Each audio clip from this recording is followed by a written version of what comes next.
Et à condition que vous devrez suivre ce planning. D'accord? Pas de report. Il faut suivre ce planning afin de l'achever et comme ça, vous serez donc objectif. Alors, établir, comme je disais, un calendrier d'études pour réussir l'examen, il va vous aider à vous organiser. Vous pouvez définir dans ce calendrier les objectifs d'études à court terme, à long terme. Maintenant, on passe au rythme élevé parce que vous n'avez pas le temps. C'est vrai que la formation s'étale sur 2 ans et demi. Vous avez vu, vous étiez donc en tronc commun, puis donc l'année de spécialisation, et puis donc cette année afin de renforcer vos soft skills et vos hard skills, pourquoi pas. Donc, c'est un cursus, donc c'est un programme qui est consistant, qui vont à un poste de cadre, de middle manager. Pourquoi pas donc poursuivre vos études, accéder à la licence et à un master. Et vous voyez donc réussir une réalisation, pourquoi pas de créer votre projet à long terme. Alors, en outre, dans ce planning, il faut établir des horaires pour étudier chaque sujet et respecter des délais raisonnables. Par ailleurs, il est important de commencer tôt pour éviter le stress, éviter le stress et la panique et les erreurs de dernière minute. C'est comme vous jouez un match. Je donnais l'exemple toujours métaphoriquement, une équipe de football qui se prépare à un match de finale de la Coupe du Monde ou bien de Champions League, ainsi de suite.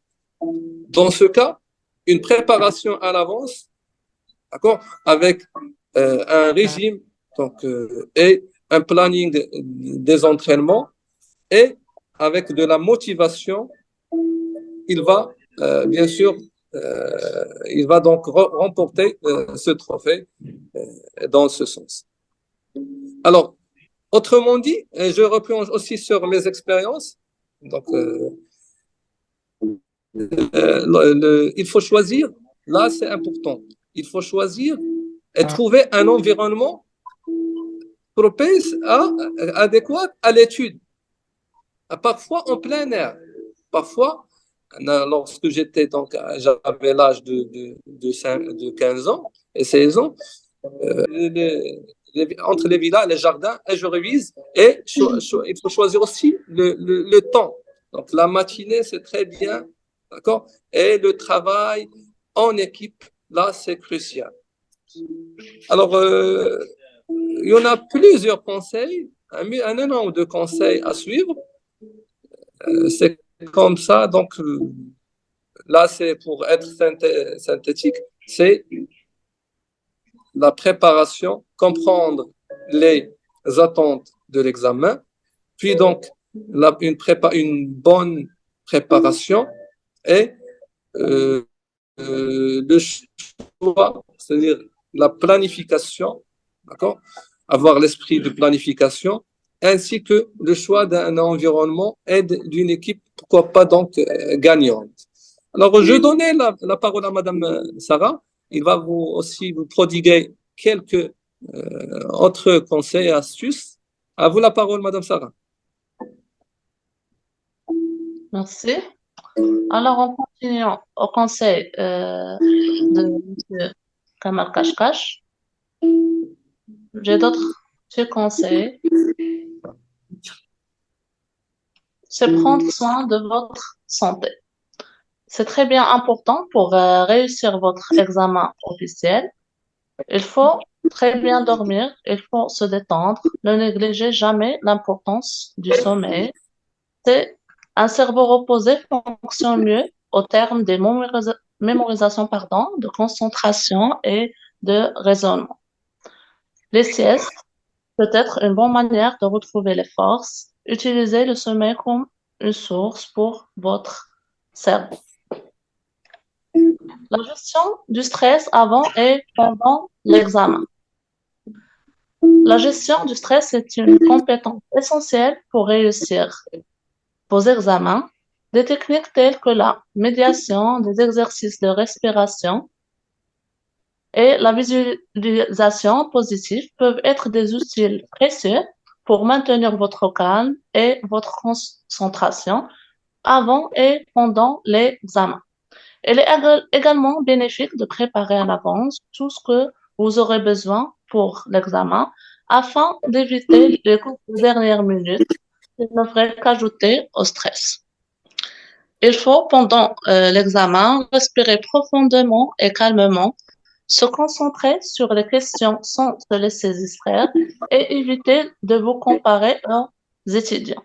Parfois, problème, vous vous comparez avec les étudiants, les réponses difficiles et vous faites beaucoup d'erreurs.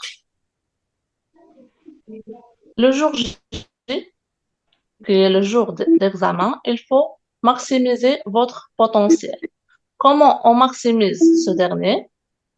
Il faut s'assurer d'arriver en avance pour éviter tout stress utile.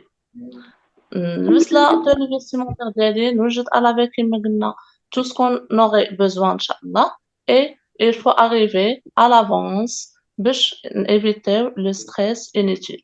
Pendant les examens, on lit attentivement toutes les instructions et les questions et on gère le temps avec soin. Si vous rencontrerez des questions difficiles, passez à la suivante et retenez plus tard si le temps le permet. Et mon dernier conseil, c'est la planification rationnelle pendant l'examen. C'est comment on planifie notre temps pendant l'examen. La première des choses, il faut planifier le temps pour chaque question ou section. Et chauffe, comme on a dit, on lit les différentes questions qu'on a aux examens et je planifie un temps pour chaque question. Ça dépend de sa difficulté, etc. Deuxième point, c'est commencer par les questions les plus faciles. Numéroter les questions les سهلين. تنسالي les questions سهلين عاد ندوز les questions difficiles qui me prendra plus de temps et plus de concentration. La troisième des points, c'est réserver du temps pour la relecture. L'examen سهل نسالي دغيا. Il faut toujours réserver un petit temps pour relier ce que j'ai fait pour éviter les erreurs ونصحوا الحاجة مثلا لا خطأنا فيها. Alors, on rebondit sur le quatrième conseil, c'est l'utilisation des techniques d'études efficaces pour réussir l'examen de fin de formation. Et on parlait de la prise de notes de manière à ce que ça sera régulière et la révision régulière de ces notes. Donc, comme je disais, comprendre et apprendre. D'accord? C'est pas apprendre sans compréhension, mais se baser sur le plus important au niveau de prise de notes. Il y a aussi un énorme de techniques aussi de mémorisation. Plusieurs de ces techniques qui peuvent vous aider à retenir donc une stratégie de rétention des informations et des connaissances les plus cruciales et essentielles. Alors, premièrement, il y a la répétition espacée, c'est-à-dire elle consiste à réviser régulièrement les informations pour les consolider dans votre mémoire à long terme. Ensuite, il y a la mnémonique, qui sont des moyens mnémotechniques pour vous aider à vous souvenir des informations complexes. Donc là, le cas des informations qui sont complexes, elle est privilégiée de mettre comme stratégie technique de mémorisation la mnémonique et qui utilise les moyens mnémotechniques. Alors, par exemple, utiliser une phrase mnémonique, d'accord? Pardon, mnémonique pour retenir une liste d'éléments dans l'ordre, d'accord? Alors, de même, l'effet aussi, il y a parmi les techniques de mémorisation, il y a ce qu'on appelle en anglais le mapping, c'est-à-dire les cartes mentales, donc l'utilisation des cartes mentales. Là, c'est très colossal. Elles peuvent également être études pour organiser vos idées et vous aider à retenir les informations. Et donc, il faut procéder à créer, à former des groupes distincts, d'accord, et pourquoi pas faire des exercices pratiques, hein, et des travaux donc dirigés. C'est, comme je disais, c'est comme un entraînement. Métaphoriquement, je rebondis sur le cas d'une équipe de football. L'entraînement régulier aux exercices pratiques peut vous aider à vous familiariser avec les types de questions posées à les examens ou bien les types de, de, de compétences à évaluer. De cas, il ne faut pas donc répéter des exercices de gestion de restauration, de gestion d'hébergement, de comptabilité générale, de comptabilité analytique, de finance, de contrôle de gestion, du management, ainsi de suite. C'est une habitude qui peut améliorer également vos compétences, d'accord? Surtout pour réussir les exercices, comme je disais, que vous allez rencontrer, ce sont les exercices de calcul. N'oubliez pas aussi, n'oubliez ça, je mentionne, je souligne, c'est l'interprétation. En tant que de futur manager, middle manager, il faut toujours juger la situation, interpréter, commenter, mettre en évidence des plans d'action. Là, brièvement, ne sais pas les détails, parce que vous n'êtes pas assez professionnel pour votre situation, juste serait évalué sur votre maîtrise de compétences. Et c'est pour cela qu'on fait appel à ces techniques de mémorisation. Alors, comme plusieurs conseils, multiples conseils, est-ce que vous pouvez rajouter, Madame Sarah, quelques conseils qui apparaissent donc crucial et important pour nos chers étudiants et stagiaires de l'OFPT?